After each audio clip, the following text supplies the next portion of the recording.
Welcome to Tapestry of Faith.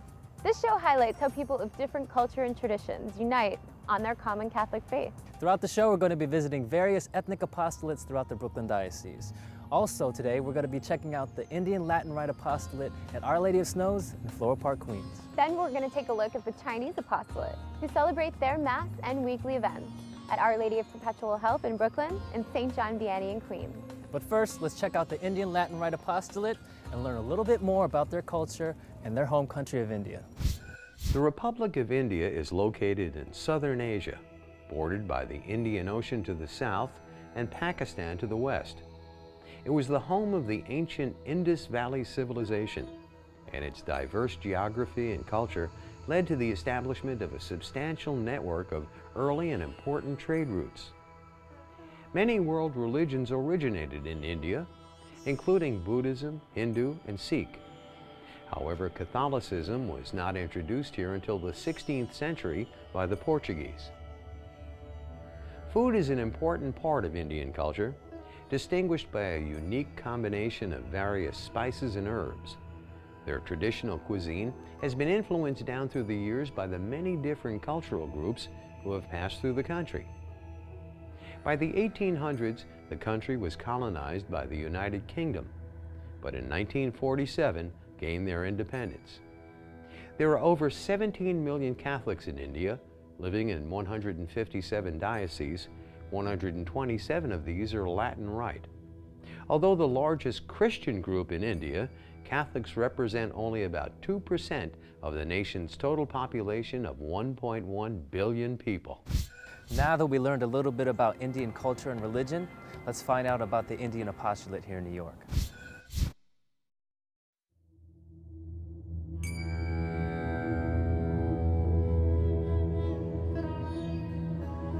This apostolate is like an extended family where, the people of my culture, we come together and we share we share our sorrow, we share our happiness, we share our excitements. We are all excited. We were waiting for this new church, and it was really a dream of all the parishioners, and it was also a dream of Monsignor Chepato. And we all contributed, and now it is in the realization. I have a very good experience when I had the first Mass. I never expecting, when I get a warm welcome, I wish to come over the next Mass too. A lot of involvement, it's like a family, extended family for us, where we support each other. I moved to New York. I joined with the first day in New York. I celebrated the Mass here to the Malayali community.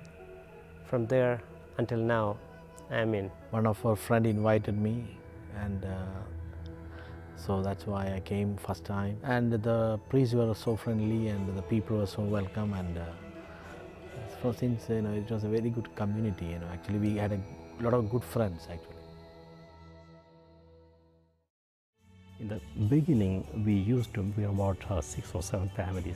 We used to meet once a month or once in 2 months at one of our homes. That time there was no priest, they get it, they find out a priest, they kind of, find out people who are coming from our place, we gather each other, then from that it is grown to this point. The apostolate has been instrumental in getting our people, as I said, the invisible minority under the umbrella of the apostolate. Bishop Daly restructured the pastoral division of migration office. So as a part of that, they established different apostolates. So like that, Indian apostolate were established. About 5 or 6 of us met with Monsignor Chepato and requested for our church facility for our Mass and the social gathering. The Indian Latin Rite Apostolate has been meeting here for the last few years. Prior to this, they met over at the Immaculate Conception Center in Douglaston. Many of the people who attend this Mass are parishioners of Our Lady of the Snows, so they came and asked if they could have their Mass here instead of at the Immaculate Conception Center, and we welcome them. So with the help of Monsignor Chepato and he also invited them to come over here and celebrate Mass and share their culture. So they began to celebrate the Mass in our own language and share their culture. So that's why we are here in this parish, Our Lady of Snows. Now, before the commercial break, we were able to meet some of the members of the Indian Latin Rite Apostolate, as well as learn about their history. Now, we're going to take a look at their Mass, as well as highlight one of the biggest events they have every year, the Onam Festival. Let's take a look. Every Mass we having new people we contacting. Most of the people contact us back and says, hey, we are coming. My cousins come from New Jersey, Pennsylvania, Westchester, White Plains. They used to come to attend the Mass, you know. That way we spread our Mass. I like both Masses, but one thing I see in the difference, you know, Malayalam Mass is conducted the second Saturday, our language Mass, and I can see more Indian people attending our language Mass, you know. That difference I see, but I love the English Mass too. Right now we have once in a month, we have Mass here. Usually it's second Saturday of the month at 6:30 p.m. It is more or less the same what we perform back in Kerala. So when I hear the Mass being said in my own language, and you know the traditions that is being practiced, which is being practiced in Kerala, I feel a great, you know, kind of, you know, a lot of satisfaction with it. I never expected that, you know, there'll be a local Mass within our language. You know, I get the same satisfaction in English, but you know, like, I mean, a lot of attachment for this language when you practice there, and certain rituals that is a little different. Back home we do today the Mass, same thing we do in the India too. But American Mass, I didn't see the offering in the fruits, you know. When we present the fruits and the flowers, we are just adoring God by that He has given a beautiful world here, no? Father Robert is like, I mean, he is a great spiritual leader for us, and in all the spiritual things as well as the cultural things, or you know, like other things, like, I mean, he leads us, he gives us a lot of suggestions, and he has a very great way of saying the Mass in our own language, so that gets the total involvement from all the people that is attending the Mass. It's a part of inculturation, and when we add all those things, we feel at home. It's a part of our culture. Now, let's move on into the Onam Festival, which is usually held in mid-September. Now, this festival really highlights the Apostolate's culture, so let's go inside and find out what it's all about. Downstairs in the room below the old church, they gather for food, their own food, and they gather for ethnic programs that really reflect their culture.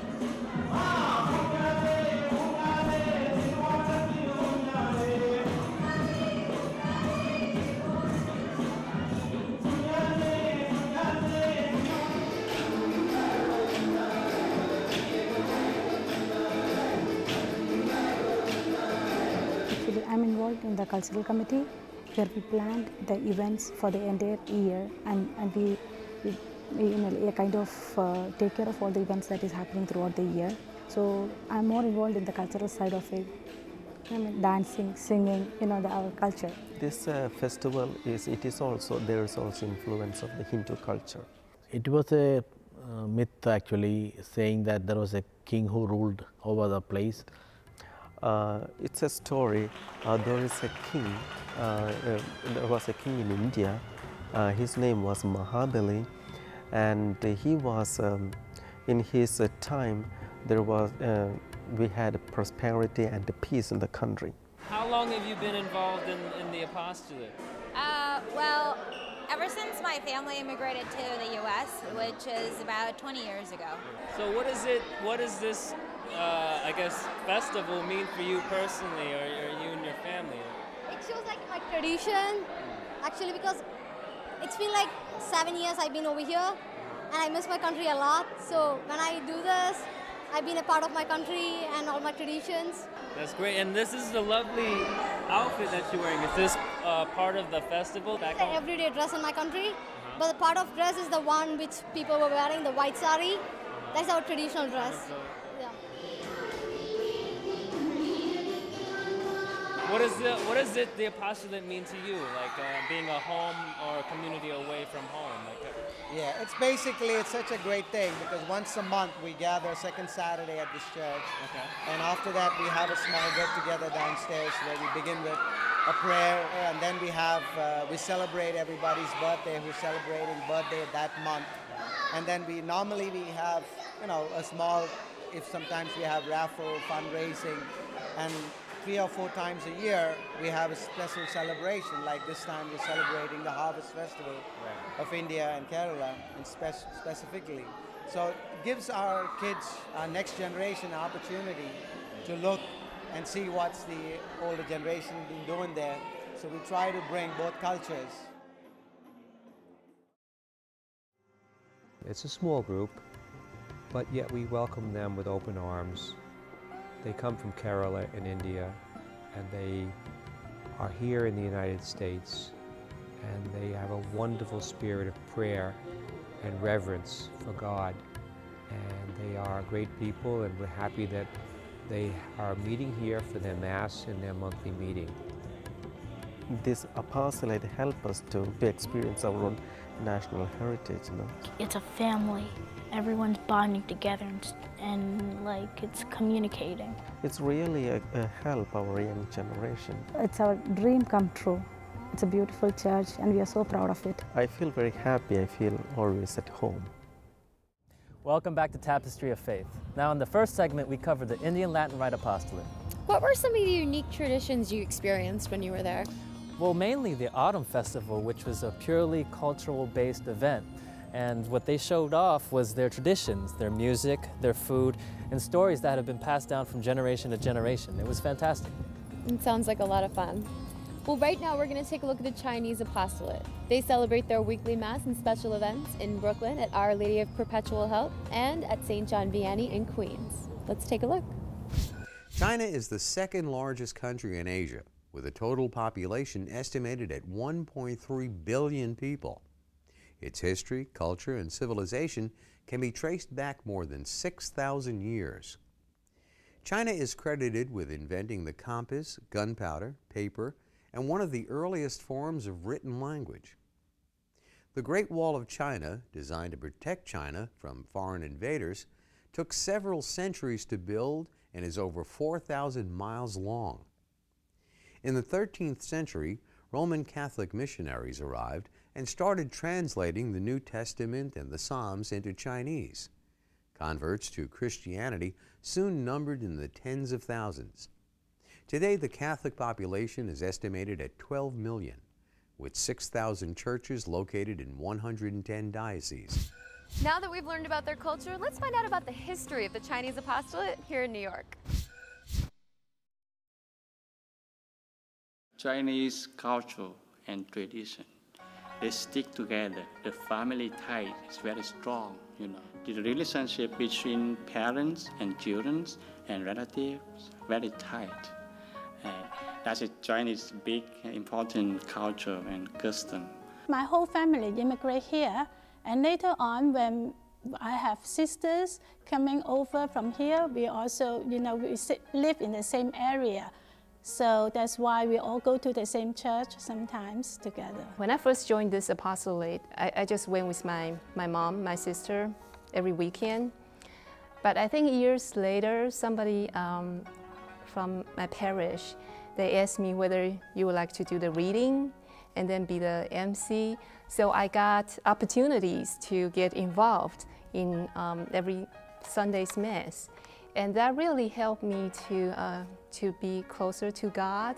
And I feel that I have some responsibilities in my parish. I was born in Macau, and it is a Catholic, Catholic place. And many people immigrate, are Catholic. So we try to look for the same culture where we can celebrate the Mass together and have the community together. We try to deliver our flights, our mass schedule, our event schedule. We hoping parents here bring their kids come to the church. Luckily, most of the Flushing people, they are Chinese. So once we show our flag, they understand, oh, this is belongs to the Catholic Church, and they're nice to us. And what I like about this is you can always identify some new people to participate in every Sunday's Mass. And also, like every Sunday, we have people to offering the Mass. And you really want to get different people, not just the same people over and over again to do the same thing. You want to open the opportunities to everybody who come here every weekend. They try to keep those customs and culture here when they come here, you know. They want their children to learn Chinese, you know, to speak Chinese, and to have the Chinese culture with them in family and in community too. I think our Chinese community went through a long history from 1978 until now. You know, moved from different places, different churches in Queens. Almost 20 years ago, started from a small group. The Chinese people get together, start from the Chinese Bible study, and we get more and more people. Many parishioners just told me, you know, our history just like Israel. We went from different places in Queens, but finally, as I told you, the bishop decided for us to have a Chinese community activities and mass here in St. John Vianney to merge with St. John Catholic Church and make here like a Chinese Apostolic Center in Queens. The bishop gave us a nice church, and yeah, we really appreciate that. We are just moving here to St. John Vianney about 2 years ago for Chinese group. We feel like we have a home. Yeah, before we just come here to there every during the Sundays. We have different places to say Mass. But since we have chance moving here, compared with that time, we feel we are more happy than before because we have a place for the youth team, for the kids, and we have more activity like choir practice. We have more time to do a lot of things. We are here already 3 years, you know, and I think this is our promised land. We feel like we find a home here. It's very good. Compared with before, it's really, this is heaven-like. We are the same faith because we are universal church, like we are Catholic. But the practice, the faith is different in some ways. For example, over there, you know, because of the religious freedom, it is limited, you know, controlled by the government, and you have to ask permission if you do anything about, you know, religion. But, you know, like in China, they have the underground church, you know. It means, you know, they have to practice their faith in secret, and nobody knows, you know. So in practice, the faith is different, but our faith is the same. We believe in God, you know. I hope that with the work of the Holy Spirit and the guidance of the church, and the Chinese church, you know, is getting better. So I think the government later on, they will understand, you know, faith is really important for the human being. They enjoy the freedom to worship God and to practice their faith. So that's why most of our new immigrants, they come here like a non-documented, you know, like illegal. And because they said in their own land, in China, you know, they were persecuted by the government. They cannot practice their faith, you know. So they come here, they are very happy to join us. We're going to take a commercial break, but when we come back, we're going to visit more of the Apostolate and take a look at one of their events in Manhattan's Chinatown. So don't go away. Welcome back to Tapestry of Faith. Before the commercial break, we got to learn a little bit about the Chinese culture, and we even got to meet some of the members of the Apostolate here at the St. John Vianney Church. Now we're going to learn a little bit about their Mass, and we're going to head over to one of their events. Let's take a look.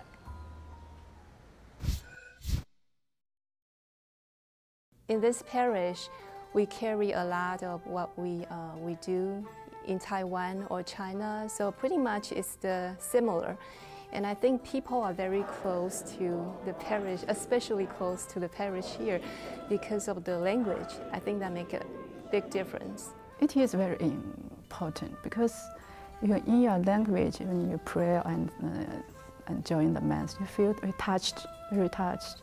If I go to an English Mass, I may just go there and come out. I don't really talk to people that much.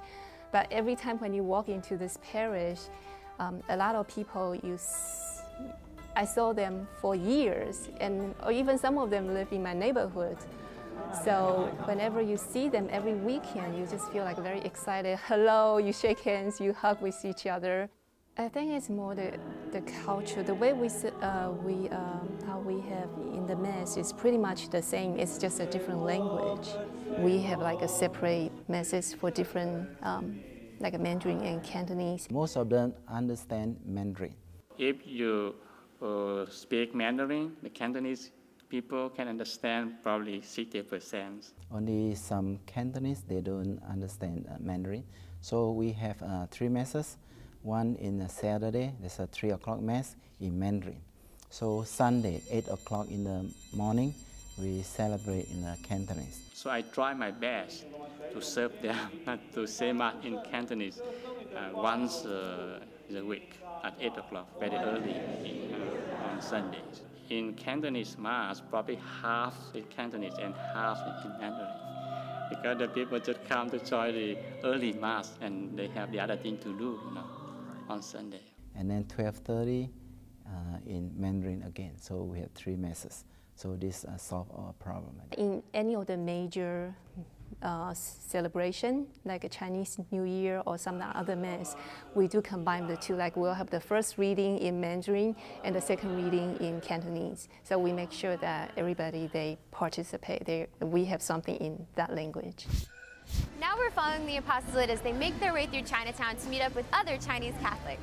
This is a procession, so let's find out what's going on.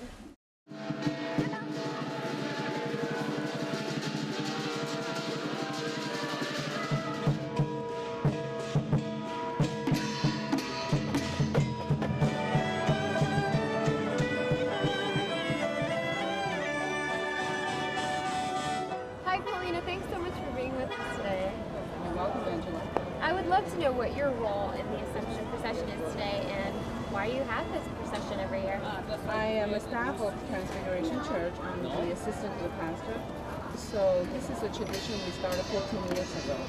That time, the wave of immigrants from Fujian, and they came, they were fleeing religious persecution, most of them from China. So when they come here, they ask our pastor, we really like to publicly recognize our religion. They don't allow to do it in China. So when they come to America, Father said, sure, we'll have that. So we started that tradition is by honoring the tradition of the Fujianese Catholics. And they honor Mary a lot, a great deal, and they love Mary. So we have this tradition, and we get bigger and bigger every year. I'm really happy that now the parish here, the Chinese community, is in St. John Vianney, joining the other community, the Spanish and English community. I think that's just beautiful, great. That people in New York, we all come from different places, but in this parish, we kind of share with each other and to be closer to a different group. I think that's beautiful. We feel like a home, yeah. Our group, our community, yeah, everybody feel very comfortable, yeah, gather together using our language and worship, praise God. Our big task and mission here, I just shared to our parishioner here. So now we have to, evangelize to our people, our Chinese friends, Chinese people around us. That's important. So I know there's a lot of people on the street. They're looking someplace warm, like a home, where they can rest. They are looking for something like this. There's so many Chinese in Flushing, to let them know God's message, how loving God is, to share what we have received from God with people who are not aware of Catholics. I want to tell people here, there's a good place you can come, you can bring your family. Come here, listen to the words, can make your family happy. This is a real happiness. If you, husband and wife, believe in God, you can have a good family, and then you can have a good kids. And then our society will become very good, harmony. As you can see, the Chinese Apostolate here in Queens and Brooklyn has grown by leaps and bounds and has more members now than at any other time in their history. Well, that was a huge apostolate. I mean, how was it covering that parade? It was so exciting. There was music in the streets, dragons in the air. We visited 5 different churches in Chinatown. It was really, really fun and something that I never knew existed. Oh, I wish I was there. Well, I guess that's all we have time for today. We hope you had a good time. Thanks for joining us. Don't forget to check out our website. And I'm Angela Cohen. And I'm Michael Rossetti. Be sure to tune in next time and join us for another episode of Tapestry of Faith.